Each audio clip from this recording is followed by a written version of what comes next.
සාදු සාදු සාදු නමස්කාර වේවා බුදුරුවනට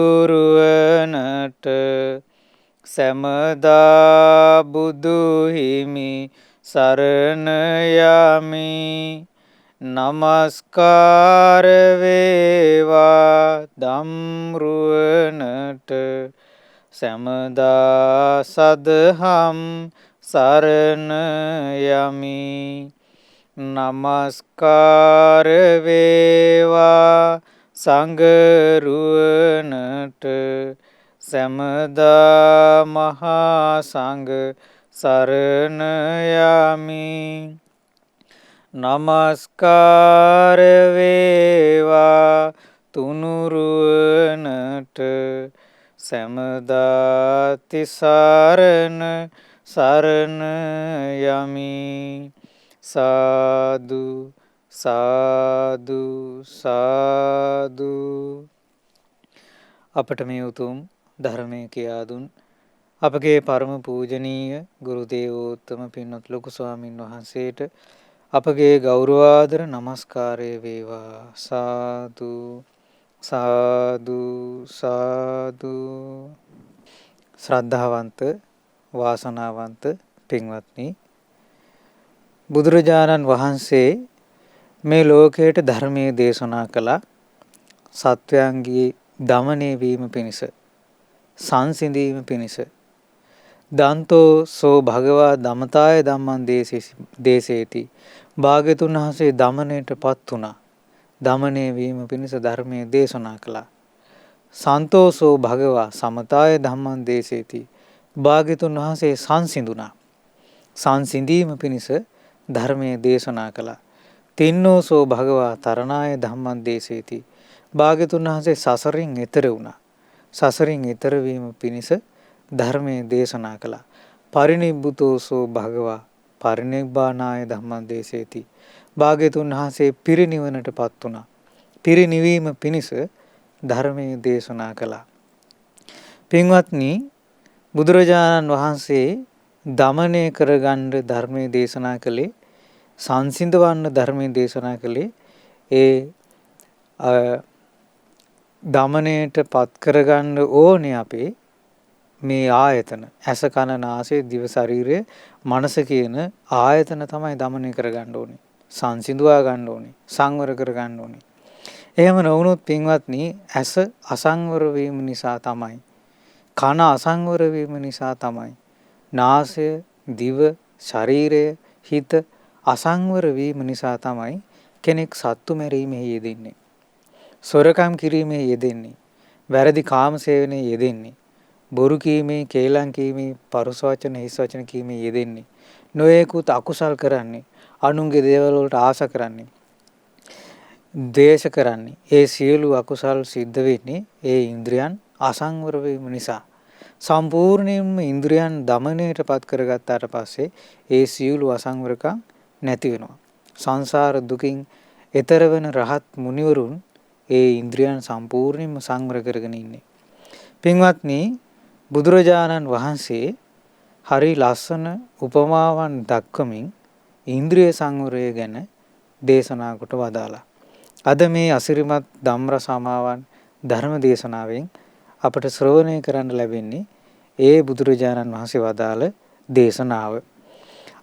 අද දින මේ අසිරිමත් ධම්රස අමාවන් වැඩසටහනට දායකත්වයේ දරන්නේ අද උපන් දිනයේ යෙදී තිබෙන ඒ.ජී. සුශීලාවතී මෑණියන්ට පුණ්‍යානුමෝදනා කිරීමේ බලාපොරොත්තුවෙන් සෙත් පැතීමේ බලාපොරොත්තුවෙන් ඒ වගේම පෙබරවාරි 3 වන දින ජන්මදිනයේ යෙදී තිබෙන බී.ජී. පියසේන පියාණන්ට සෙත් පැතීමේ බලාපොරොත්තුවෙන් පින්වත් ජානක, ප්‍රියන්ත, රෝහණ, අනුරාධ, මියුරු සහ ඡායා යන ඒ දූදරු පිරිස එකතු වෙලා තමයි තමන්ගේ දෙමාපියන්ට සෙත් පතන්න මේ සියලු දාන අතර අග්‍රම දානය වන ධර්ම දානමේ පින්කම සිද්ධ කරන්නේ. පින්වත්නි බුදුරජාණන් වහන්සේ දේශනා කොට වදාළ මේ ඉන්ද්‍රිය සංවර කර ගැනීම ගැන වදාළ මේ දේශනාවේ නම ඉන්ද්‍රිය භාවනා සූත්‍රය මජ්ක්‍ධිම නිකායට ඇතුළත් දේශනාවක්. බුදුරජාණන් වහන්සේ ඒ කාලේ වැඩ සිටියේ කජංගලා කියන නියංගමේ. ගමක තමයි ඒ කාලේ භාග්‍යවතුන් වහන්සේ වැඩ සිටියේ. පාරාසරිය කියලා බ්‍රාහ්මණෙක් හිටියා, අන්‍යාගමික කෙනෙක්. එයාගේ ගෝලයෙක් හිටියා උත්තර කියලා. ඒ පාරාසරිය කියලා කියන්නේ ඒතොර වෙන අන්‍යාගමික ශාස්ත්‍රු කෙනෙක්. ඉතින් ඒ කෙනාගේ ගෝලයෙක් තමයි උත්තර කියලා කියන්නේ. මේ උත්තර බුදුරජාණන් වහන්සේ බැහැ දකින්න ආවා. ඇවිල්ලා භාග්‍යතුන් වහන්සේත් එක්ක සතුටු සාමීචි කතාවක යෙදුණා. බුදුරජාණන් වහන්සේ ඒ වෙලාවේ ඇහුවා, බ්‍රාහ්මණය, ඔබේ ගුරුන් වහන්සේ ආචාර්යයන් වහන්සේ පාරාසරිය බ්‍රාහ්මණයා ශ්‍රාවක පිරිසට ඉන්ද්‍රිය භාවනාව ගැන කියලා දෙනවාද? එහෙමයි ස්වාමීනි කිව්වා. කොහොමද ඉන්ද්‍රිය භාවනාව ගැන කියලා දෙන්නේ? ඒ වෙලාවේ උත්තර තරුණයා කියනවා, ස්වාමීනි, අපේ පාරාසරිය බ්‍රාහ්මණයා ඒ ශ්‍රාවක පිරිසට ඉන්ද්‍රිය භාවනාව ගැන කියලා දෙන්නේ මෙහෙම. යම් කිසි කෙනෙක් චක්කුණා රූපන්න පස්සති, ඇසින් රූප දකින්නේ නැත්තම්, සෝතේන සද්දන්න සුනාති, කනින් සද්ද අහන්නෙත් නැත්තම්, ආන් ඉන්ද්‍රිය සංවරය. ඕක තමයි ඉන්ද්‍රිය භාවනාව. බුදුරජාණන් වහන්සේට වදාළ, ස්වාමීනි, මේක තමයි අපේ පාරාසරිය බ්‍රාහ්මණයා උගන්වන ඉන්ද්‍රිය භාවනාව. එතකොට මොකක්ද ඒ උගන්වපු භාවනාව? ඇහෙන් රූප දකින්නේ නැත්තම්, කනින් ශබ්ද අහන්නේ නැත්තම්, ඔය තමයි භාවනාව. එතකොට බුදුරජාණන් වහන්සේ වදාලා, එහෙමනම් බ්‍රාහ්මණය උත්තර, ඔබේ ඔය පාරාසරිය බ්‍රාහ්මණයා කියන විදිහට අන්ධ කෙනා, ඇස් පේන්නේ නැති කෙනා, ඒ හරි අගේට ඉන්ද්‍රිය භාවනාව වඩලානේ. කන් ඇහෙන්නේ නැති කෙනා ඉන්ද්‍රිය භාවනාව හොඳට වඩපු කෙනෙක් නේ කිව්වා. ආන් ඒ වෙලාවේ උත්තරට කරගන්න දෙයක් නැති වුණා. ඇයි හේතුව? අන්ධ කෙනා. එතකොට දැන් මේ පාරාසරිය බ්‍රාහ්මණයා කියන විදිහට රූප දකින්න නැත්නම් එයා ඉන්ද්‍රිය භාවනාව වඩන කෙනෙක්. සද්ද අහන්නේ නැත්නම් එයා ඉන්ද්‍රිය භාවනාව වඩපු කෙනෙක්. ඊටා හොඳින් ඉන්ද්‍රිය দমনය කරගත්තු කෙනෙක් ඒ භාවනාව වඩලා. බුදුරජාණන් වහන්සේ දේශනා කළා, වදාලා, එහෙනම් යම් කිසි කෙනෙක් අන්ධයි නම් එයා ඊටා හොඳින් ඉන්ද්‍රිය භාවනාව වඩපු කෙනෙක්. යම් කිසි කෙනෙක් බිහිරී නම් ඊටා හොඳින් ඉන්ද්‍රිය භාවනාව වඩපු කෙනෙක්. ඒ වෙලාවේ උත්තර බිම්බලා ගත්තා. ලැජ්ජාවටපත් වුණා. එයාට තේරුණා කොයිතරම් මුලාවකද තමන් හිටියේ කියලා තේරුණා. ලැජ්ජාවට මූණ අකුලගෙන බිම්බලාගෙන හිටියා, වැටහීම් රහිතව. බුදුරජාණන් වහන්සේ උත්තර දිහා බලන් හිටියා. උත්තරගේ කිසි කතාවක් නැහැ. කරගන්න දෙයක් නැතුව අසරණ වෙලා බිම්බලාගෙන. ඒ වෙලාවේ බුදුරජාණන් වහන්සේ ආනන්ද ස්වාමීන් වහන්සේට වදාලා, ආනන්දය, මේ පාරාසරිය බ්‍රාහ්මණයා ශ්‍රාවක පිරිසට ඉන්ද්‍රිය භාවනාව ගැන කියලා දෙන්නේ වෙනම විදිහකට. කොහොමද එයා කියලා දුන්නේ? රූප දැක්කේ නැත්තම්, ශබ්ද ඇහුවේ නැත්තම්, ඒක තමයි ඉන්ද්‍රිය භාවනාව. රූප දකින්නත් බෑ, ශබ්ද අහන්නත් බෑ. හැබැයි මේ බුද්ධ ශාසනයේ ආර්ය විනයේ ඉන්ද්‍රිය භාවනාව වෙනින් එකක් කිව්වා. ඒ වෙලාවේ ආනන්ද ස්වාමීන් වහන්සේ බුදුරජාණන් වහන්සේට වදාලා, ස්වාමීනි, භාග්‍යතුන් වහන්සේ, ඒතස්ස භගවා කාලෝ, ස්වාමීනි, මේ ඒකට කාලයයි, ඒතස්ස සුගත කාලෝ, සුගතයන් වහන්සේ, මේකට කාලයයි ස්වාමීනි භාග්‍යතුන් වහන්සේ, අනුත්තර වූ ඉන්ද්‍රිය භාවනාව ගැන යම් ධර්මයක් දේශනා කරනවා නම් භාග්‍යතුන් වහන්සේගෙන් ඒ ධර්මය අහලා භික්ෂුන් මතක තියාගන්න. එහෙනම් හොඳින් අහන්න. මං කියා දෙන්නම් කියලා බුදුරජාණන් වහන්සේ ඔන්න ඉන්ද්‍රිය භාවනාව ගැන දේශනා කොට වදාලා. එතකොට පින්වත්නි, ඉන්ද්‍රිය කියලා අපිට තියෙනවා ඉන්ද්‍රියන් 6ක්. ඒ මොනවද? ඇස කියන්නේ ඉන්ද්‍රියක්. ඇස කියන ඉන්ද්‍රියෙන් කරන්නේ රූප දකින්න එක. කන කියන්නේ ඉන්ද්‍රියක්. කන කියන ඉන්ද්‍රියෙන් කරන්නේ ශබ්ද අහන එක. නාසය කියන්නේ ඉන්ද්‍රියක්. ඒකෙන් කරන්නේ ගඳ සුවඳ දැනගන්න එක. දිව කියන්නේ ඉන්ද්‍රියක්. ඒකෙන් කරන්නේ රස දැනගන්න එක. ඊළඟට කය කියන්නේ ඉන්ද්‍රියක්. පහස දැනගන්නවා. හිත කියන්නේ ඉන්ද්‍රියක්. අරමුණු දැනගන්නවා. එතකොට ඒ ඉන්ද්‍රිය තමයි ඉන්ද්‍රිය 6 තමයි ඉන්ද්‍රිය කියලා කියන්නේ. බුදුරජාණන් වහන්සේ දේශනා කොට වදාලා භික්ෂුව ඇසින් රූපයක් දැක්කට පස්සේ ඔන්න කැමැත්තක් උපදිනවා. සමහර රූප දැක්කම ආසාව ඇති වෙනවා. හැබැයි දකින්න හැම රූපයකටම ආසාව ඇති වෙන්නේ නැහැ. තරහ ඇති වෙන රූපක් තියෙනවා. සමහර රූප පේන්න බෑ. සමහර පුද්ගලයෝ පේන්න බෑ. සමහර දේවල් අපි දකින්න කැමති නැහැ. සමහර ඒවා ආසාවෙන් හොයා බලන්න ආසයි. දුර වුණත් ගිහින් බලන්න ආසයි. එහෙම රූප තියෙනවා. එතකොට ඔන්න භික්ෂුවට ඇහින් රූපයක් දැක්කට පස්සේ ආසාවක් ඇති වෙනවා. කැමැත්තක් ඇති වෙනවා. ඒ වගේම මනාප අමනාපය ඇති වෙනවා. බුදුරජාණන් වහන්සේ වදාළා චක්කුණා රූපං දිස්වා uppajjati මනාපං. රූපේ දැක්කට පස්සේ මනාපයක් උපදිනවා. uppajjati අමනාපං. එහෙම නැත්නම් අමනාපයක් උපදිනවා. uppajjati මනාපමනාපං. මනාප අමනාපයක් උපදිනවා. සෝ එවං පජානාති. ඒ විදිහට දැනගන්න මට උපදුනා මේ විදිහේ ඔන්න මට මම රූපයක් දැක්කා. කැමැත්තක් ඇති වුණා. මනාපයක් ඇති වුණා. එහෙම නැත්නම් අකමැත්තක් ඇති වුණා. අමනාපයක් ඇති වුණා. ඒ භික්ෂුව කල්පනා කරනවා බුදුරජාණන් වහන්සේ දේශනා කොට වදාලා තාංචකෝ සංකතම් මේක සංකතයක්. සංකතයක් කියලා කියන්නේ ඔන්න ඒ මනාපේ හරි අමනාපේ හරි කැමැත්ත අකමැත්තේ ඒක හටගත් එකක්. හට ගැනීමක් පේනවා. එතකොට කැමැත්ත හටගත්තා. ඒ කැමැත්ත කියන එක හටගත්තු කැමැත්ත හැම තිස්සෙම පවතින්නේ වෙනස් වෙනවා. ඊට පස්සේ ඒක නැති වෙලා යනවා. ඒක තමයි සංකතයක් කියන දේ ලක්ෂණය. ඒක හට ගැනීමක් පේනවා, වෙනස් වීමක් පේනවා, නැතිවීමක් පේනවා. එතකොට සංකතයක ලක්ෂණ තමයි ඒ. ආන් එවැනි දෙයක් මේ මනාපය. මේ කැමැත්ත. එහෙම නැත්නම් මේ අකමැත්ත.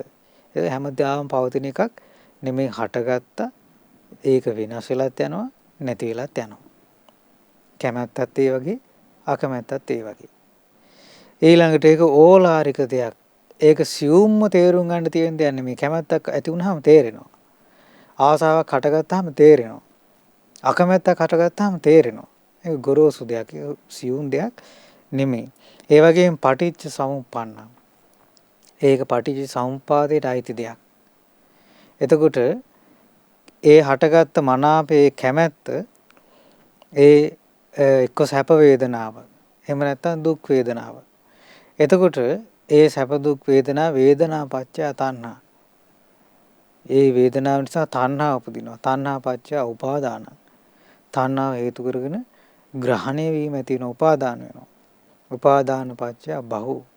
ඒ උපාදානය හේතු කරගෙන විපාක පිණිස කර්ම සකස් වෙන බව පත්‍ය ජාති. විපාක පිණිස කර්ම සකස් වුණාට පස්සේ ඒ කර්ම විපාක දෙන්න ඔන්න උපදිනවා. ජාති පත්‍ය ජරා මරණං ශෝක පරිදේව දුක්ඛ දෝමනස.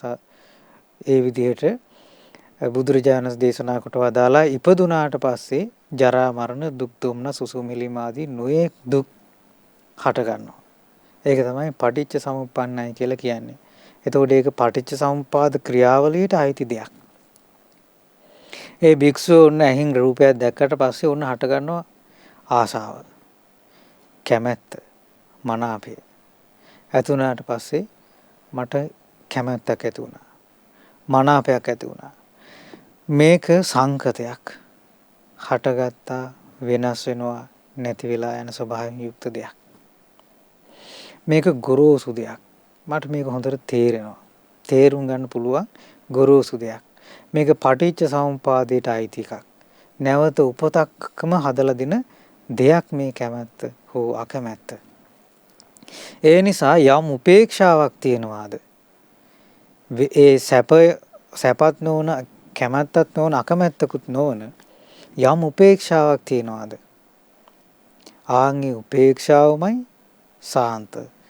ඒතං පනිසන්තං ඒතං පනිත ඒකමයි ශාන්ත ඒකමයි ප්‍රණීත. යම් උපේක්ෂාවක් තියෙනවා නම් ඒකමයි ශාන්ත ඒකමයි ප්‍රණීත. ওই විදිහට කල්පනා කරනවා කියලා බුදුරජාණන් වහන්සේ දේශනා කළා. ඒතර කවුද එහෙම කල්පනා කරන්නේ? ශ්‍රාවකයා. ආන් එහෙම කල්පනා කරන්න පුරුදු වුණාට පස්සේ බුදුරජාණන් වහන්සේ දේශනා කළා උපමාවකින් ඒක කොයි වගේද කියලා. බුදුරජාණන් වහන්සේ වදාලා ආනන්ද ඒක මේ වගේ දෙයක්.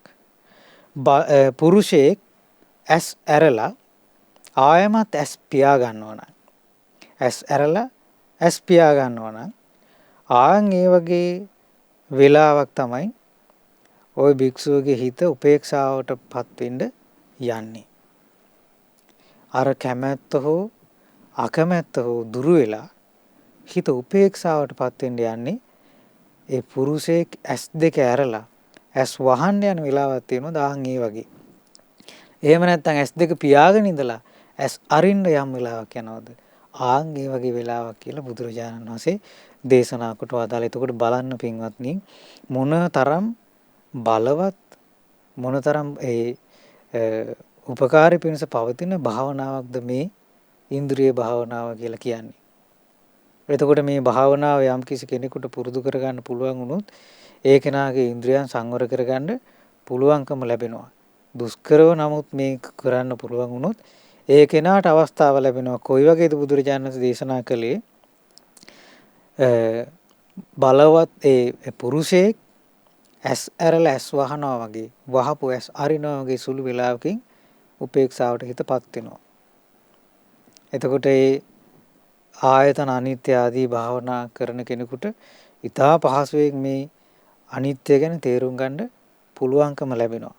එතකොට මේ පටිච්ච සමුප්පාදය ගැන මේ ධර්මයන් ගැන නුවණින් මෙනෙහි කරලා තියෙන කෙනෙකුට වහා මේක තේරුම් ගන්න පුළුවන්කම ලැබෙනවා. ඉතින් බුදුරජාණන් වහන්සේ දේශනා කොට වදාලා ශ්‍රාවකයා ඉන්ද්‍රිය සංවර කරන්නේ ආන් එහෙම. ඉන්ද්‍රිය භාවනාව වඩන්නේ ආන් එහෙම කියලා බුදුරජාණන් වහන්සේ දේශනා කොට වදාලා. පින්වත්නි දවසක් භික්ෂුන් වහන්සේලා 5 නමක් කතා කරමින් හිටියා. ඒ භික්ෂුන් වහන්සේලා කතා වුණා. මට නම් හිතෙන්නේ එක භික්ෂුවක් කිව්වා මට නම් හිතෙන්නේ ඇහැ තමයි සංවර කරගන්න අමාරු. මට අනිත් එක ඉන්ද්‍රියක්වත් සංවර කරගන්න අමාරු නෑ. ඇස් දෙක නම් අමාරුයි. මට ලස්සන රූප දැක්කහම හිත කඩාගෙන ඇදිලා යනවා. මට ඇහැ තමයි සංවර කරන්න අමාරු. තව භික්ෂුවක් කිව්වා මට ඇහැ නම් සංවර කරන එක අමාරු නෑ. මේ ලස්සන සද්ද ඇහෙනකොට මට ඉන්න බෑනේ. ප්‍රියමනාප ගීත ආදී ඇහෙනකොට මට ඉන්න බෑනේ. මට අමාරු මගේ කන් දෙක සංවර කරගන්න එක. මට ඇහැ සංවර කරගන්න එක එච්චර අමාරු නෑ. මට නම් හිතෙන්නේ අමාරුම දේ කන සංවර කරන එක. තව භික්ෂුවක් කිව්වා මට නම් හිතෙන්නේ ඒක නෙමෙයි. ඇහත් සංවර කරගත්ත හැකි. කනත් සංවර කරගත්ත හැකි. නාසය තමයි අමාරු. මේ ප්‍රියමනාප සුවඳ ආග්‍රහණය කරන්න ලැබෙනකොට ඉන්න බෑනේ. මට නම් අමාරු නාසය සංවර කිරීම. තව භික්ෂුවක් කිව්වා මට අමාරු දිව සංවර කිරීම. මං හරි ආසයි මේ රසවත් දේවල් කන්න බොන්න. දිව තමයි අමාරු මට සංවර කරන්න. මට ওই රූපත් නොදක හිටිය හැකි. ලස්සන රූප දැක්ක කියලා මගේ හිත ඇදෙන්නේ නෑ. සද්දත් ඉවසගෙන හිටිය හැකි. ඒ ගැනත් මගේ ඉන්ද්‍රිය සංවර කරගත්ත හැකි. නාසයත් හැබැයි දිව නම් අමාරුයි. රසවත් දේවල් වලට මං හරි ආසයි. මට අමාරුම දේ තමයි දිව සංවර කරන එක. ඊට පස්සේ තව භික්ෂුවක් කිව්වා මට නම් අමාරු කය සංවර කරන එක. කය සංවර කරන එක තමයි මට අමාරු.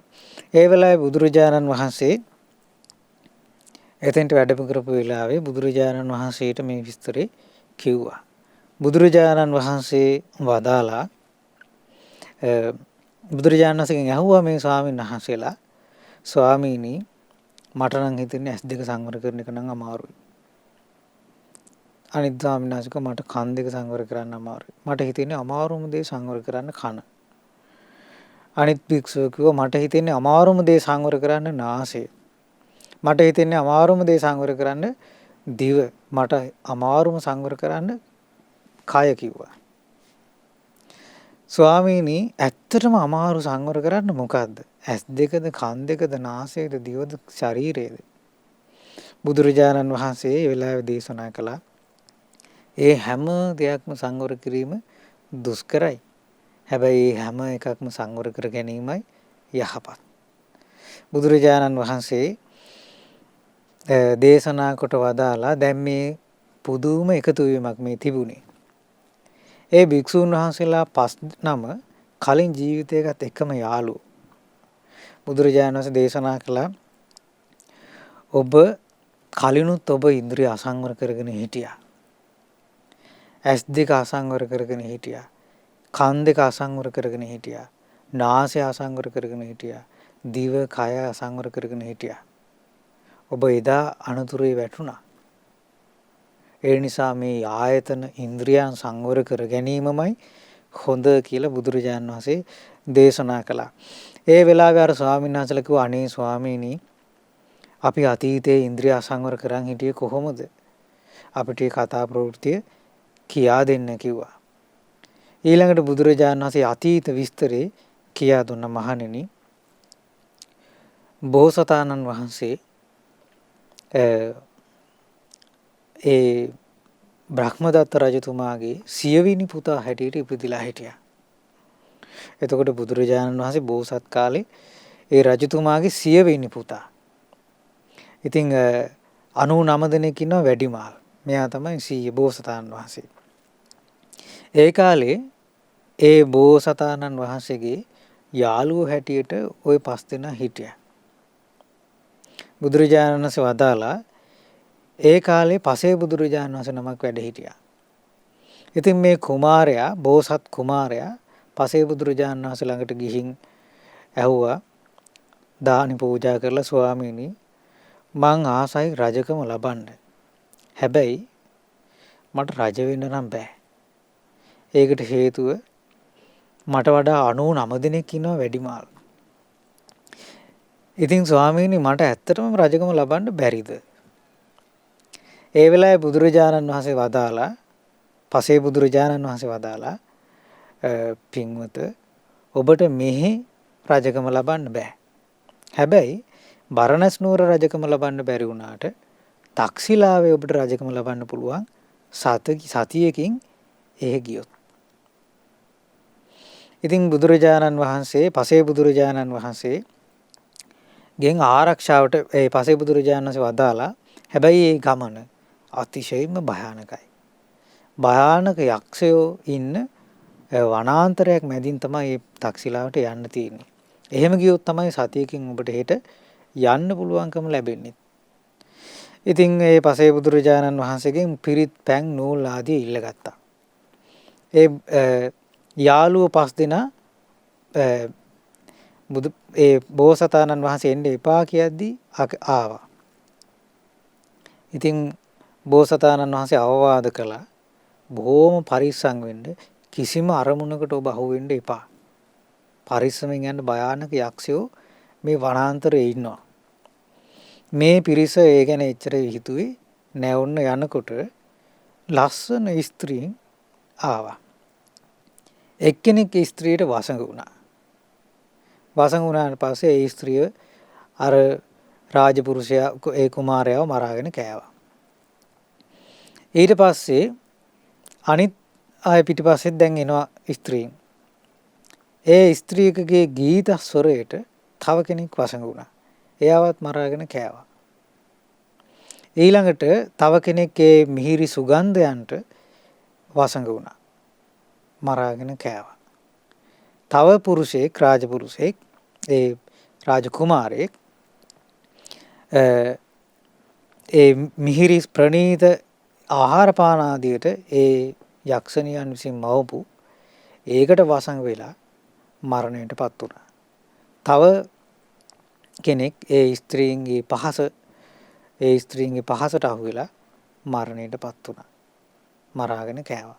හැබැයි බෝසතාණන් වහන්සේ ඒ කිසිවක් ඒ ඉන්ද්‍රියන් සංවර කරගෙන ඒ වනාන්තරයෙන් එතර වුණා. එතර වුණාට පස්සේ තක්ෂිලා නුවර රජතුමා ඒ වෙනකොට ඒ ජනපද වල ඇවිදින වීථි සංචාරය කරනවා. මේ රජතුමා දැක්කා ලස්සන ස්ත්‍රියක් පුරුෂයෙක් පිටිපස්සෙන් එනවා. ඒ ස්ත්‍රිය රජතුමා දිහා දැකලා ලස්සන හිනාවක් පෑවා. රජතුමා වසඟ වුණා. කිව්වා රජතුමාට අනේ රජතුමනි මේ ඉන්නේ මගේ පුරුෂයා. මගේ මනුස්සයා. මේ මාව දාලා මගෙත් එක්ක රණ්ඩු වෙලා මේ යනවා. රජතුමා කතා කරලා දැන් බෝසතාණන් වහන්සේට කරුණ කිව්වා. මේ ලස්සන ස්ත්‍රී එක්ක මොකටද රණ්ඩු උනේ? කොච්චර ලස්සනද? ඊට පස්සේ බෝසතාණන් වහන්සේ කිව්වා රජතුමනි ඔබ අහුවෙන්න එපා. ඔය ස්ත්‍රියක් නෙමෙයි. මගේ යාළුවෝ 5 දිනකම මරාගෙන කෑවා. ඔය ඉන්නේ යක්ෂණියෝ කිව්වා. ඔය යක්ෂණියක් කිව්වා.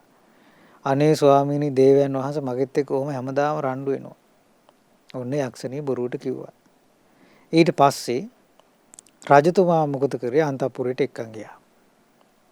පහවදා වෙනකොට රජතුමාත් ඒ යක්ෂණියෝ සියලු යක්ෂ පිරිවර ගෙන්නගෙන රජතුමාත් අන්තපුර බිසෝවරුත් රාජමාලිගයේ හිටපු සියලු දෙනාව මරාගෙන කාලා. පුරෝහිතවරු වෙනකොට පහවදා පුරෝහිත බමුණ ඇතුළු ඇමතිවරු වෙනකොට රජවාසලේ කවුරුත් නැහැ. ආරංචි වුණා මෙහෙම පුරුෂයෙක්ගේ පිටිපස්සේ ආපු කෙනෙක් තමයි මේ. ඔන්න ඊට පස්සේ බෝසතාණන් වහන්සේ රජකමට පත් කරගත්තා.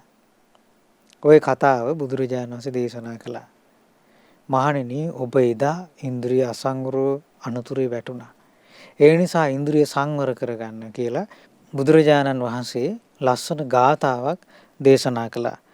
චක්ඛුනා සංවරෝ සාදු සාදු සෝතේන සංවරෝ ගානේන සංවරෝ සාදු සාදු ජීවහාය සංවරෝ කායේන සංවරෝ සාදු සාදු වාචාය සංවරෝ මනසා සංවරෝ සාදු සාදු සබ්බත්ථ සංවරෝ සබ්බත්ථ සංවතෝ භික්ඛු සබ්බ දුක්ඛා පමුච්චති.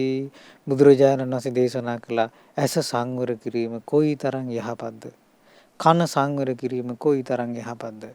නාසය සංවර කිරීම කොයිතරම් යහපත්ද? දිව සංවර කිරීම කොයිතරම් යහපත්ද? කය සංවර කිරීම කොයිතරම් යහපත්ද? වචනය සංවර කිරීම කොයිතරම් යහපත්ද? මනස සංවර කිරීම කොයිතරම් යහපත්ද? ඒ සියල්ල සංවර කරපු භික්ෂුව තමයි සියලු දුකින් නිදහස් වෙන්නේ කියලා බුදුරජාණන් වහන්සේ ගාථාවන් දේශනා කළා. ඒ ධර්මයේ ඒ චතුරාර්ය සත්‍ය ධර්මයේ ඊට පස්සේ බුදුරජාණන් වහන්සේ වදාලාට පස්සේ අර භික්ෂුන් වහන්සේලා 5 නම සෝවාන් ඵලයටපත් වුණා. මාර්ගඵල අවබෝධ කළා. ඉතින් පින්වත්නි බුදුරජාණන් වහන්සේ දේශනා කොට වදාළේ අස්කන් ආදී ඉන්ද්‍රියන් සංවර කරගන්න. සංවර කරගත්තොත් තමයි ඒ යහපත සියලු යහපත Tamanට ලැබෙන්නේ. ඊළඟට බුදුරජාණන් වහන්සේ කන සංවර කිරීම ගැන දේශනා කළා. ඉන්ද්‍රිය භාවනාව කොහොමද වඩන්නේ? බුදුරජාණන් වහන්සේ වදාලා ආනන්ද තවදුරටත් කියනවනම් ඔන්න භික්ෂුවට කණෙන් ශබ්දයක් අහන්න ලැබෙනවා. කැමැත්තක් උපදිනවා. එහෙම නැත්නම් කැමැත්තක් උපදිනවා, මනාපයක් උපදිනවා. නැත්නම් අකමැත්තක් හට ගන්නවා, අමනාපයක් හට ගන්නවා. ඔන්න සාද්දයක් අහන්න හම්බුනාට පස්සේ එක්ක කැමැත්තක් මනාපයක් හට ගන්නවා, නැත්නම් අකමැත්තක් අමනාපයක් ඇති වෙනවා. ආන් ඒ වෙලාවට කල්පනා කරනවා කියනවා භික්ෂුව මෙහෙම මට කැමැත්තක් ඉපදුනා. මනාපයක් ඇති වුණා. මේක සංකත එකක්. මේක හටගත්තා. ওই කැමැත්ත වෙනස් වෙලා යනවා. ඊට පස්සේ ඒ කැමැත්ත නැති වෙනවා. මේක ගොරෝසුයි. තේරුම් ගන්න පුළුවන් මේ කැමැත්ත අඳුර ගන්න පුළුවන් ගොරෝසු දෙයක්. පටිච්ච සමුප්පාදයටම අයිති දෙයක්. මේකෙන් නැවතත් උපතක්ම හදලා දෙන දෙයක්. පටිච්ච සමුප්පාදයට අයිති දෙයක්. ඒ නිසා යම් උපේක්ෂාවක් තියනවාද? සැපක් නැති ඒ කැමැත්ත අකමැත්ත නැති යම් උපේක්ෂාවක් තියනවාද? ඒ උපේක්ෂාවමයි ශාන්ත. උපේක්ෂාවමයි ප්‍රණීත. ඔය විදිහට සිහි කරනකොට බුදුරජාණන් වහන්සේ දේශනා කළා යම් කැමැත්තක් ඉපදුනා නම් මනාපයක් ඉපදුනා නම් සද්දයක් අහලා ඒ කැමැත්ත මනාපය වහාම නැති වෙලා යනවා. හිත උපේක්ෂාවටපත් වෙනවා. එහෙම නැත්නම් යම්කිසි ශබ්දයක් අහලා අකමැත්තක් අමනාපයක් ඇති වුණා නම් අකමැත්තක් අමනාපය වහා නැති වෙලා යනවා. උපමාවකින් බුදුරජාණන් වහන්සේ දේශනා කළා ශක්තිමත් පුරුෂයෙක් සුළු උත්සාහයකින් ඇසුරු සනක් ගහනවා. ආන්ගේ ඇසුරු සනක් ගහනකොට ගහන ඒ වේගෙන් ඒ වේගෙට ඒ තරම් වේගෙන් අර කැමැත්ත අකමැත්ත නැත්තම් ඒ මනාප අමනාපය වහා දුරු වෙලා හිත උපේක්ෂාවටපත් වෙනවා කියලා බුදුරජාණන් වහන්සේ දේශනා කොට වදාලා. භාග්‍යතුන් වහන්සේ වදාලා ආනන්දය ආර්ය විනයෙහි කණෙන් දත යුතු ශබ්දයන් පිළිබඳ කණෙන් අහන ශබ්දයන් ගැන අනුත්තර වූ ඉන්ද්‍රිය භාවනාව වඩන්නේ ඔන්න ඔය විදිහට. එතකොට පාරාසරිය කියන බ්‍රාහ්මණයා කියන්නේ කොහොමද? කණෙන් සද්ද අහන්නේ නැත්නම් අන්න ඉන්ද්‍රිය භාවනාව. හැබැයි බුදුරජාණන් වහන්සේ වදාළේ කොහොමද?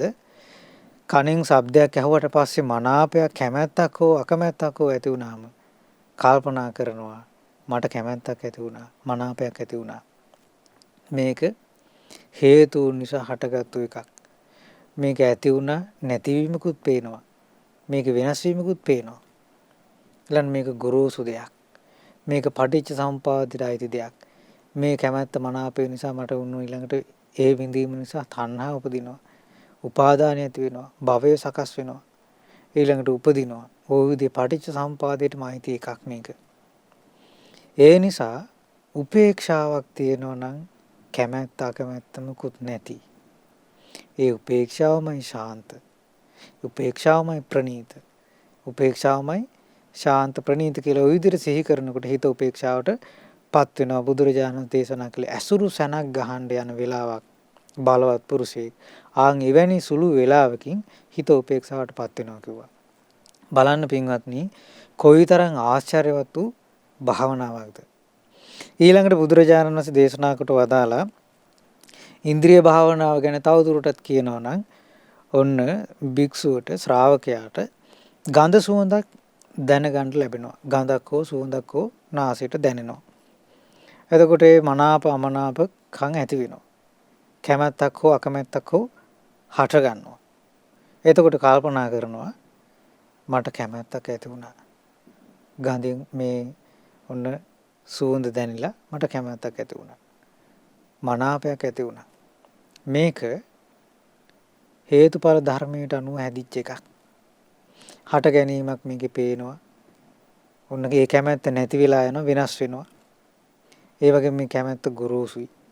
මේක අඳුරගන්න බැරි දෙයක් නෙමෙයි. ඒ වගේ මේක පටිච්ච සමුප්පාදයට අයිති එකක් නැවත උපතක්ම සකස් කරන්න හේතු වෙන එකක්. ඒ නිසා යම් උපේක්ෂාවක් තියෙනවා නම් ඒකමයි ශාන්ත. ඒකමයි ප්‍රණීත. ওই විදිහට කැමැත්තක් හටගනිද්දි නාසයට ගඳ සුවඳ මොනවා හෝ දැනිලා අකමැත්තක් හටගනිද්දි තමනාපයක් ඇති වෙද්දි ওই විදිහට සිහි කරනකොට බුදුරජාණන් වහන්සේ දේශනා කොට වදාලා නෙළුම් කොළයකට වතුර බිඳුවක් ඒකට දාලා පොඩ්ඩක් ඇල කරාම වතුර ඒ නෙළුම් කොළේ තියෙන වතුර බිඳුව වහා වැටෙනවා. ඒකේ හිටින්නේ නැහැ. එතකොට නෙළුම් කොළේ මැද වතුර බිඳුව තියලා පොඩ්ඩක් ඇල කරපුවාම ඉක්මනින්ම නෙළුම් කොළේ තිබිච්ච වතුර බිඳුව වැටෙනවා. ආන් ඒ වගේ ෂණයකින් හිත උපේක්ෂාවට පත් වෙනවා. මේ මේ කැමැත්තක් ඇද්ද අමනාපයක් ඇද්ද මේක හේතුඵල ධර්මයට අනුව හැදිච්ච එකක්. මේක ගොරෝසු දෙයක්. මේක පටිච්ච සමුප්පාදයට අනුව හැදිච්ච දෙයක්. යම් උපේක්ෂාවක් තියෙනවද කැමැත්තක් නැති අකමැත්තක් නැති උපේක්ෂාවක්. ඒකමයි ශාන්ත. ඒකමයි ප්‍රණීත කියලා උපේක්ෂාව ගැන සිහි කරනකොට අර කැමැත්ත හෝ අමනාපය හෝ ඒ සියල්ල වහා දුරු වෙනවා. නෙළුම් කොළේ මැද තියෙන වතුර බිඳුව පොඩ්ඩක් ඇල කරපු ගමන් වැටෙනවා වගේ වේගෙන්. ඊළඟට බුදුරජාණන් දේශනා කොට වදාලා ආනන්ද තවදුරටත් කියනවා නම් ඉන්ද්‍රිය භාවනාව ගැන භික්ෂුවට දිවෙන් රසයක් දැනෙනවා. එතකොට කැමැත්තක් හෝ හට ගන්නවා. අමනාපයක් අකමැත්තක් හෝ හට ගන්නවා. එතකොට කල්පනා කරනවා මට කැමැත්තක් ඇති වුණා. මනාපයක් ඇති වුණා. මේක හේතුඵල ධර්මයට අනුව හැදිච්ච දෙයක්. සංකතයි. මේ කැමැත්ත ඔන්න කැමැත්තක් ඉපදුනා. ඒ කැමැත්ත වෙනස් වෙනවා. ඒ වගේ මේක නැති වෙලත් යනවා. මේක ගුරුසු දෙයක්. ඒ වගේ මේ කැමැත්ත හෝ අකමැත්ත හෝ මුල් කරගෙන නැවත උපතක් සකස් වීම පිණිස මේක හේතු වෙනවා. ඒ විඳීම නැවත උපතක් සකස් වීම පිණිස හේතු වෙනවා. ඒ නිසා යම් උපේක්ෂාවක් ඇද්ද ඒකමයි ශාන්ත, ඒකමයි ප්‍රණීත. ওই විදිහට උපේක්ෂාව සිහි කරනකොට වහා ඒ අකමැත්ත හෝ කැමැත්ත හෝ මනාපය හෝ අමනාපය හෝ ඒක වහා දුරු වෙනවා කියනවා. බුදුරජාණන් වහන්සේ දේශනා කොට වදාලා ශක්තිමත් පුරුෂයෙක් කෙලපිඬක් අරගෙන දිවාගට ගත්තු ඒ කෙලපිඬ අර ශක්තිමත් පුරුෂයා යම් වෙලාවකින් විසි කරනවාද ඒ තරම් ඉක්මනට හිත උපේක්ෂාවට පත් වෙනවා කියලා. එතකොට අමනාපයට ගැටෙන්නෙත් නැතුව මනාපයට කැමැත්තට ඇලෙන්නෙත් නැතුව වහා හිත උපේක්ෂාවට පත් වෙනවා. ඊළඟට බුදුරජාණන් දේශනා කළ ආනන්ද ආර්ය විනයෙහි අනුත්තර වූ ඉන්ද්‍රිය භාවනාව ගැන තවදුරටත් කියනවා නම් ඔන්න භික්ෂුවට නැත්තම් ශ්‍රාවකයාට කයින් පහසක් ලැබෙනවා. ඔන්න කැමැත්තක් හට ගන්නවා. මනාපයක් හට ගන්නවා. එහෙම නැත්තම් අකමැත්තක් අමනාපයක් ඇති වෙනවා. එතකොට කල්පනා කරනවා මට කැමැත්තක් ඉපදුණා. කයින් ඔන්න මම පහසක් ලැබුවා. මට කැමැත්තක් ඉපදුණා. මනාපයක් ඇති වුණා. මට අකමැත්තක් ඇති වුණා. අමනාපයක් ඇති වුණා. මේක හේතුඵල ධර්මයට අයිති එකක්. මේ කැමැත්ත ඔන්න ඇති වුණා පේනවා. ඕක නැති වෙලත් යනවා. වෙනස් වෙලත් යනවා. ඒ වගේ මේ අමනාපයත් හටගත්තා ඔන්න ඕක වෙනස් වෙලත් යනවා නැති වෙලත් යනවා. ගුරුසු දෙයක්. පටිච්ච සමුප්පාදයට අයිති දෙයක්. ඒ නිසා කැමැත්ත අකමැත්ත නැති යම් උපේක්ෂාවක් තියනවාද? එයමයි ශාන්ත. එයමයි ප්‍රණීත කියලා ඔන්න සිහි කරනවා. එතකොට ඒ මනාප අමනාපකම් කැමැත්ත අකමැත්ත ඒ ආශාව ඒ හෝ තරහ හෝ යම් ඒ විඳීමක් ලැබුණාද ආන් ඒක දුරු වෙනවා කියනවා. මෙන්න මේ වගේ උපමාවක් වදාළ බුදුරජාණන් වහන්සේ ශක්තිමත් පුරුෂයෙක් දික් කරපු වතක් අකුලනවා වගේ අකුලපු වතක් දික් කරනවා වගේ වේගයෙන්. එතකොට ඒ තරම් ඉක්මනින් ඒ උපන්න කැමැත්ත සහ ඒ අමනාපේ වහා ඉක්මනින් දුරු වෙලා හිත උපේක්ෂාවට පත් වෙනවා කියලා බුදුරජාණන් වහන්සේ දේශනා කොට වදාලා. එතකොට බලවත් පුරුෂයෙක් අතක් දිගාරිනවා අකුලනවා වගේ. ඊළඟට බුදුරජාණන් වහන්සේ දේශනා කළා තවදුරටත් කියනවා නම් ඉන්ද්‍රිය භාවනාව ගැන ශ්‍රාවකයාට හිතුවිලි උපදිනවා. ඒ හිතුවිලි ඇති වෙනකොට ඒ හිතුවිලි ඔස්සේම හිත යන්න හිතෙන කැමැත්ත මනාපය ඇති වෙනවා. නැත්තම් අමනාපේ තරහ උපදින අකමැත්ත ඇති වෙන සිතුවිලි උපදිනවා. එතකොට කල්පනා කරන ඔන්න කැමැත්තක් ඇති වුණා. ඔන්න මනාපයක් ඇති වුණා. එහෙම නැත්තම් අකමැත්තක් අමනාපයක් ඇති වුණා. මේ සිතුවිල්ල හටගත්තා. හට ගැනීමක් පේනවා. ඒක වෙනස් වෙලා යනවා. නැති වෙලත් යනවා. මේ කැමැත්තත් හටගත්තා නැති වෙනවා. වෙනස් වෙලා යනවා. එතකොට මේ පටිච්ච සම්පදායට අයිති දෙයක් ගුරුසු දෙයක්. යම් උපේක්ෂාවක් තියනවාද සැප දුක නැති. ඒ උපේක්ෂාවමයි ශාන්ත, උපේක්ෂාවමයි ප්‍රණීත. ඔය විදිහට සිහි කරනකොට සැනකින් හිත උපේක්ෂාවටපත් වෙනවා. බුදුරජාණන් වහන්සේ උපමාවක් දේශනා කළා. දවස මුළුල්ලේම රත් වෙච්ච යකඩයක් තියෙනවා. මේ රත් වෙච්ච යකඩයට වතුර බින්දු 2-3ක් වැටෙනවා.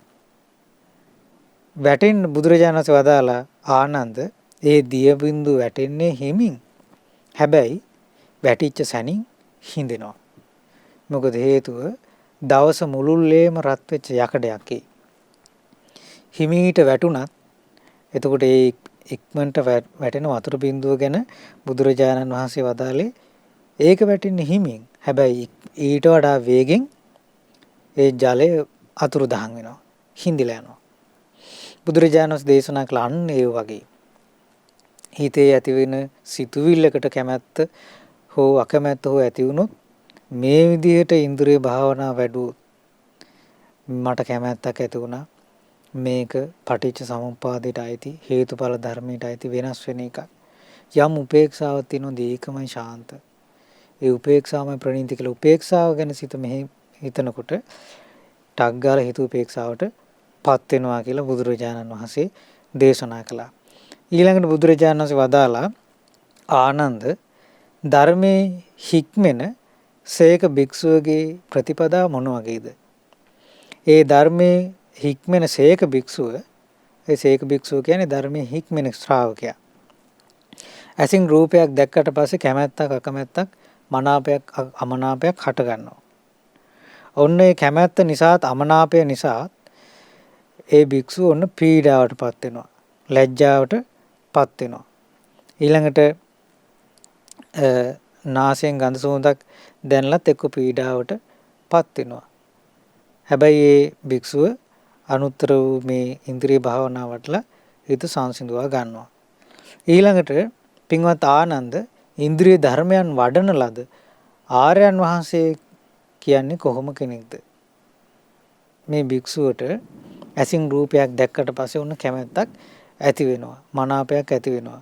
එතකොට ඒ බුදුරජාණන් දේශනා කළා ඒ රහතන් වහන්සේට කැමතිනම් පිළිකුල් අරමුණු කෙරෙහි පිළිකුල් රහිත සංඥාවෙන් ඉන්න ඕනේ කියලා. ඒ පිළිකුල් අරමුණු ගැන පිළිකුල් නැති සංඥාවෙන් ඉන්න පුළුවන්.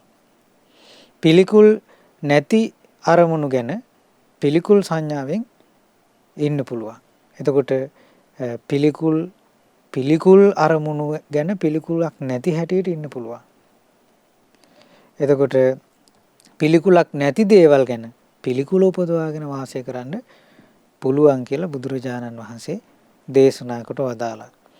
දවසක් මුගලන් මහරහතන් වහන්සේ වනාන්තරයේ ඉන්නකොට විමලා කියලා වෙසඟනක් ආවා. ඒ විමලා වෙසඟන නොයේක් මායන් දැම්මා. ඉතින් ඒ මුගලන් මහරහතන් වහන්සේ වෙලාවේ විමලාට ධර්මයේ කිව්වා මේ ඇට සැකිල්ලක් වැනි ස්ත්‍රිය නුඹේ ඇඟේ සම් වලින් වහලා ඒ සම මස් පුරවලා නැහරවල වලින් ගැට ගහලා සමකින් වහලා තියෙන්නේ. නව ద్వාරයකින් අසූචි වැగిරෙනවා. ওই ශරීරය ඔහොම ලස්සනට සරසලා තිබුණට අසූචි පුරවපු භාජනයක් වගේනේ. නව ద్వාරයකින් අසූචි වැగిරි තියෙන්නේ. ඕකට මෝඩ ජනයා නම් වසඟ වෙන්න පුළුවන්. හැබැයි ඒ නුවණැති අය ওই අසූචි කලයට වසඟ වෙන්නේ නැහැ කිව්වා. ඊට පස්සේ මුගලන් මහරහතන් වහන්සේ නොඑක් විදියට මේ ශාරීරික අසුභය ගැන දේශනා කළ හරියට මේ ශාරීරිය බැස්ස කාලෙට උතරපු අසූචි වලක් වගේ. මෝඩ ජනතාව නම් උකට රැවටිලා එයි කිව්වා. හැබැයි නුවණැති දමණයට පත්වන උදවිය ඕකට වසඟ වෙන්නේ නැහැ කිව්වා. ඉතින් මේ විමලා පුදුමයටපත් වුණා. කියනවා ශ්‍රමණයන් වහන්සේ මං ළඟට ඒ වුණාට මිනිස්සු එන්නේ හරියට වසඟ වෙලා මඩේ ලගින මීහරක් මඩේ ලගින්න ආසාවෙන් ලගිනවා වගේ මගේ ළඟට එන්නේ. කොහොමද ඔබ වහන්සේ දමණය වුනේ? ඒ මුගලන් මහරහතන් වහන්සේ ගැන විමලා පැහැදුනා. බුද්ධ ශාසනය පැවිදි වුණා. අන්තිමේට විමලත් නැමැති ගණිකාවත් ඒ බුද්ධ ශාසනය පැවිදි වෙලා අරහත් භික්ෂුණියක් බවට පත් වුණා. විමලා තෙරණියගේ ගාථාවල සඳහන් වෙනවා මං ඒ කාලේ ඇඳුම් ඇඳේ ඒ වැසිය යුතු තැන් පේන්න. මං අනික් ස්ත්‍රීන්ට කැමති නැහැ. මං පුරුෂයෙක් කොහොම හරි එක්ක හිනාවෙන් මොකක් හරි ඉරියව්වකින් වසඟ කරගන්නවා. මගේ ළඟට ඇදීගෙන ආවේ සෙනඟ මේ මෝඩ ජනතාව ඇදීගෙන ආවේ මීහරක් මඩවලේ ළඟින් ආසාවෙන් ඉනවා වගේ. ඇත්තට මේ බුදු සමිඳුන්ගේ ශ්‍රාවක පුත්‍රෝණක් මට දකින්න ලැබුණා. මං දමණයටපත් වුණා. නිවිලා ගියා කියලා ඒ තේරී ගාථාවල සඳහන් වෙනවා. ඉතින් ඒ මුගලන් මහරහතන් වහන්සේ ඒ ශරීරය ගැන ලස්සනට පේන්න තියෙන ශරීරය ගැන පිළිකුල් සංඥා උපදවාගෙන වාසය කළා. ඒ රහතන් වහන්සේලා. ඊළඟට මහා කස්සප මහරහතන් වහන්සේට දවසක් ලාදුරු රෝගියෙක් බත් පූජා කළා. අතින් අරගෙන කකා හිටපෙක පූජා කළා. ඒ ලාදුරු රෝගියාගේ අත කුණු වෙලා තිබුණා. ඇඟිල්ලක් පාත්‍රයට වැටුණා. ලාදුරු රෝගියාට මහා ලැජ්ජාවක් ඇති වුණා. බයක් ඇති වුණා. බොහෝම අසරණකමින් බැගෑපත්ව හිටියා. මහා කස්සප මහරහතන් වහන්සේ මහා කරුණාවෙන් එතන නුදුරින් තිබුණු ඒ ගෙයක බිත්තියට පිට දීලා පිළ උඩ වාඩි වුණා. ඒ ඇඟිල්ල පැත්තකින් තිබ්බා. අර ලාදුරු රෝගියාට පේන්නම දානික වැළඳුවා. ලාදුරු රෝගියා හිතුවේ පිළිකුල් කරાવી කියලා. පිළිකුල් කියන සංඥාවක්වත් මූණෙන් පේන්න නැහැ. අයි ලාදුරු රෝගියාගේ හිත ගොඩාක් පැහැදුනා. ලාදුරු රෝගියා හරි දුකසේ මිනිසුන්ගේ නිନ୍ଦා අපහාස විඳමින් හිටියේ. හැමෝම පිළිකුල් කරපු කෙනෙක් ශරීරේ කුණු වෙලා එයාගේ තිබුණේ. ඉතින් ඒ මහා කස්සප මහරහතන් වහන්සේ කිසි පිළිකුලක් නැතුව අර දානෙක වළඳනවා දැක්කට පස්සේ අනේ මං ගැන අනුකම්පාවෙන් මං පූජා කරපු දේ වළඳනවා නේද කියලා මහා සතුටක් ඇති වුණා. ඉතින් ඒ සතුටින්ම ටික කාලෙකින් ඒ ලාදුරු රෝගයා මැරිලා දෙවියන් අතර ඉපදුණා. එතකොට බලන්න පින්වත්නි මහා කස්සප මහරහතන් වහන්සේ අච්චර පිළිකුල් කුණු වෙලා සැරව ගලන ඇඟිල්ල අතින් අයින් කරලා දානේ වැළඳුවේ. ඒ රහතන් වහන්සේට පුළුවන් පිළිකුල් දේ පිළිකුල් නැති සංඥාව උපදවා ගන්න. මොකද අනුත්තර වූ ඉන්ද්‍රිය ධර්මයන් ඒ ඉන්ද්‍රිය ධර්මයන් වඩලා තියෙන්නේ භාවනා පරිපූර්ණ වශයෙන් වඩලා තියෙන්නේ. ඒ නිසා පිළිකුල් දේ ගැන පිළිකුල් නැති සංඥාව උපදවාගෙන වාසය කරන්න පුළුවන් කියලා බුදුරජාණන් වහන්සේ දේශනා කොට වදාලා. ඉතින් පින්වත්නි බුදුරජාණන් වහන්සේ ඒ ඉන්ද්‍රිය සංවර කර ගැනීමට බොහෝ සෙයින් උපකාරී වන ඒ ඉන්ද්‍රිය භාවනාව දේශනා කළ උපමාවන් ඇසුරු කරමින්. ඉතින් අපටත් ඒ භාග්‍යතුන් වහන්සේ දේශනා කොට වදාළ ඒ ඉන්ද්‍රිය භාවනාව ඊටා හොඳින් පුහුණු කරමින් මනාකොට ඉන්ද්‍රිය සංවරය ඇති කරගන්න අප හැම දිනාටම වාසනාව ලැබේවා. සාදු සාදු සාදු. අද මේ ධර්ම දානමය පින්කමෙන් මේ රැස් වූ සීල පුණ්‍ය ධර්මයන් පළමුවෙන් අනුමෝදන් කරමු. පින් කැමති සීල දෙවිවරුන්ට පින් කැමති සීල දෙවියෝ මේ පින් සතුට සිතින් අනුමෝදන් වෙත්වා. පිනෙන් සතුරන දෙවියන්ගේ ධාර්මික රැකවරණය ආරක්ෂාව අප හැම දිනාට සුවසේ ධර්මයේ හැසිරෙන්නට සලසා දෙත්වා. සීල දෙවිවරුන්ටත් ධර්මාබෝධයෙන් සැනසීම ලැබීම පිණිස මේ සීල පිනුත් හේතුපකාරී වෙත්වා. සාදු සාදු සාදු. ඒ වගේම රැස් කර ගන්නට යෙදුණු සීල පුණ්‍ය ධර්මයන් අද දින විශේෂයෙන්ම මේ ධර්ම දානමේ පින්කම සිද්ධ කරන්නේ සුසිලාවතී මෑණියන්ටත් බීජී පියසේන පියාණන්ටත් පින් අනුමෝදන් කරලා එතුමාගේ ඒ දෙමාපිය දෙපළගේ දරුවන් වන ජානක ප්‍රියන්ත රෝහණ අනුරාධ මියුරු සහ ඡායා යන ඒ දූ දරුවන් එකතු වෙලා ඉතින් රැස් කරගත්තු සීල පින් අපි පළමුවෙන්ම මියගිය ඥාතීන්ට අනුමෝදන් කරමු. ඒ සියලු මළගිය ඥාතීන්ට ඒ විශේෂයෙන් නම් සඳහන් කරලා තියෙනවා. මියගිය සීයාට අත්තම්මාට සහ ඒ මව් පාර්ශවයේ නමින් මියගිය සීයාටත් මේ පින් අනුමෝදන් වෙත්වා කියලා. ඒ වගේම යුද්ධයෙන් මිය පරලෝකීය සීලු රණවිරුවන්ට මේ පින් අනුමෝදන් කරන්න බලාපොරොත්තු වෙනවා. මේ පින්වතුන් නමින් අනන්ත සසරේ මිය පරලෝකීය සීලු මළගිය ඥාතීන්ට පින් අනුමෝදන් කරන්න බලාපොරොත්තු වෙනවා. ඒ සෑම සීලු දෙනාටම මේ පින් අනුමෝදන් වෙත්වා. ඒ මිය පරලෝකීය ඒ ඥාතීන්ගේ පරලෝ ජීවිත සැපවත් වෙත්වා, සුවපත් වෙත්වා. සංසාර දුකින් අත් මිදීම පිණිස මේ රැස් කළ පිනත් හේතු උපකාරී වෙත්වා. සාදු සාදු සාදු. ඒ වගේම රැස් කර ගන්නට යෙදුණු සීලූම පුණ්‍ය ධර්මයන් අපට මේ උතුම් ධර්මය කියා දුන් අපගේ පරම පූජනීය ගුරු දේවෝත්තම පින්වත් ලොකු ස්වාමීන් වහන්සේට මේ පින් අනුමෝදන් වෙත්වා. පින්වත් ලොකු ස්වාමීන් වහන්සේට නිදුක් නිරෝගී සුවපත් භාවයේ සැලසේවා, දීර්ඝායු සම්පත් සැලසේවා. උතුම් ධර්මාභෝධය ලැබීම පිණිස මේ පිනත් හේතුපකාරී වෙත්වා. සාදු සාදු සාදු. ඒ වගේම රැස් කර ගන්නට යෙදුණු සියලුම පුණ්‍ය ධර්මයන් විශේෂයෙන්ම අද දින ජන්මදිනයේදී තිබෙන ඒ.ජී. සුශීලාවතී මෑණියන්ට මේ පින් අනුමෝදන් වෙත්වා. අනුමෝදන් වෙත්වා. අනුමෝදන් වෙත්වා. ඒ වගේම පෙබරවාරි 3 වන දින ජන්මදිනයේ යෙදෙන පී.ජී. පියසේන පියාණන්ට මේ පින් අනුමෝදන් වෙත්වා. අනුමෝදන් වෙත්වා. අනුමෝදන් වෙත්වා. ඒ පින්වත් මෑණියන්ටත් පියාණන්ටත් නිදුක් නිරෝගී සුවපත් භාවයේ සලසේවා. දීර්ඝායු සම්පත් සලසේවා. කරන කියන දැහැමි කටයුතු සාර්ථක කරගන්න ලැබේවා. වාසනාවන්ත ජීවිතයක් ගත කරමින් සුවසේම ධර්මයේ හැසිරෙමින් උතුම් ධර්මාභෝධය ලැබීම පිණිස මේ රැස් කළ සියලුම පුණ්‍ය ධර්මයන්ොත් හේතු උපකාරී වෙත්වා. සාදු සාදු සාදු.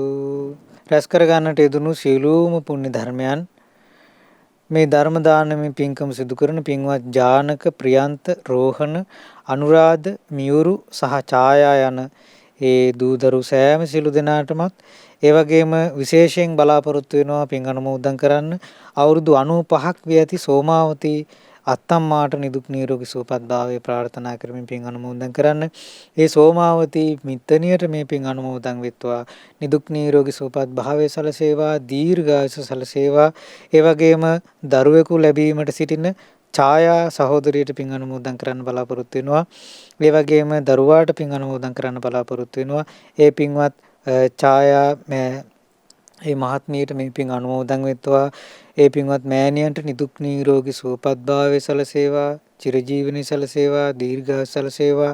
ඒ වගේම මේ පින්වන්ත දරුවාට නිදුක් නිරෝගී සුවපත් භාවය, දීර්ඝායුෂ සලසේවා, නිදුක් නිරෝගී සුවය සලසේවා. සුවසේ කිසි කරදරයකින් බාධාවකින් තොරව පීඩාවකින් තොරව ඒ පින්වත් දරුවාට මේ ලෝකයට බිහිවීම පිණිස ඒ සියලු ආරක්ෂා රැකවරණ සැලසේවා. ඒ මෑණියන්ට සියලු ආරක්ෂා රැකවරණ සැලසේවා. ඒ වගේම ආබාධිත රණවිරුවන්ටත් මේ පින් අනුමෝදන් වෙත්වා. ඒ සියලු දෙනාට නිදුක් නිරෝගී සුවපත් භාවය සැලසේවා. ඒ වගේම බලාපොරොත්තු වෙන කොරෝනා රෝගයෙන් රෝගාතුරන සිටින ලක්වාසී ලෝවාසී හැම දිනාට පින් අනුමෝදන් කරන්නේ හැම දිනාත් නිදුක් නිරෝගී සුවපත් භාවය ලබත්වා.